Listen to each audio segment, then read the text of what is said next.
सोना बनता कैसे है और सोने से जेवर कैसे बनते हैं? अगर आपको नहीं पता तो वीडियो को अंत तक जरूर देखते रहिए। सबसे पहले समझते हैं कि सोना आता कहां से है। हमारी पृथ्वी के गर्भ में बेशकीमती चीजों का भंडार है। पीने के लिए पानी, सोना, चांदी, तांबा जैसी धातुओं से लेकर पेट्रोलियम तक सब उस गहराई में मौजूद है। अगर सोने की बात करें तो वो एक प्राकृतिक रूप में पैदा होने वाला एलिमेंट है। सोने को आसपास की चट्टानों में ड्रिल या ब्लास्ट करके निकाला जाता है और उसके बाद नुकीले औजार या छोटे विस्फोटकों का इस्तेमाल करके सोने को चट्टानों से अलग कर देते हैं।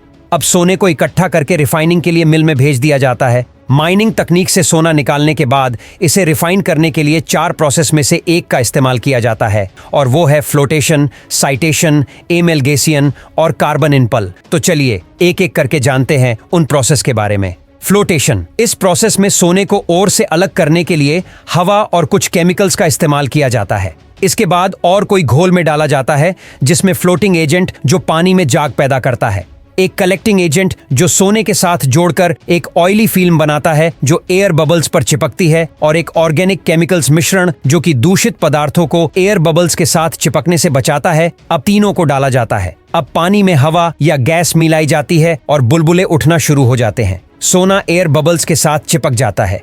यह बुलबुले पानी के ऊपर तैरने लगते हैं और सोने को बुलबुलों की लेयर के साथ अलग कर लिया जाता है। साइनाडेशन, इस प्रोसेस में भी सोने को इम्प्योरिटी से अलग करने के लिए कुछ केमिकल्स का इस्तेमाल किया जाता है या ओर को साइनाइड के कमजोर खोल वाले टैंक में रख दिया जा रहा है। इसके बाद जिंक को टैंक में डाला जाता है। जिंक की वजह से एक केमिकल रिएक्शन होता है और अंत में सोना ओर से अलग हो जाता है। अब सोने को फिल्टर कर साइनाइड घोल से अलग कर लिया जाता है। एमल्गेमेशन, ये प्रोसेस सेम साइनाइड प्रोसेसर की तरह ही है, लेकिन इसमें इस्तेमाल किए जाने वाले केमिकल्स थोड़े अलग होते हैं। इसमें सबसे पहले ओर को प्लेट्स के ऊपर एक घोल में रखा जाता है जिसे मरकरी के साथ ढका जाता है। मरकरी सोने को अट्रैक्ट करता है और एक अलॉय बनाता है। अब इस अलॉय को गर्म किया जाता है जहां मरकरी उबालकर गैस में तब्दील हो जाती है और सोना वहीं रह जाता है। कार्बन इन पल, इस मेथड में भी साइनाइड का इस्तेमाल होता है, लेकिन यहाँ सोने को अलग करने के लिए जिंक की जगह कार्बन का इस्तेमाल किया जाता है।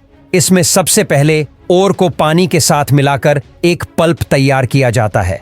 अब सोने को घोलने के लिए साइनाइड को शामिल किया जाता है और उसके बाद गोल्ड के साथ बांधने के लिए कार्बन डाला जाता है। अब कार्बन पार्टिकल्स को पल्प से अलग कर दिया जाता है और इन्हें गर्म कास्टिक कार्बन सॉल्यूशन में रखा जाता है जो सोने को कार्बन से अलग कर देता है, और इसमें से निकले हुए सोने से 20 कीट प्लेट्स और बनाई जाती है जिसमें 24 और 22 कैरेट होता है।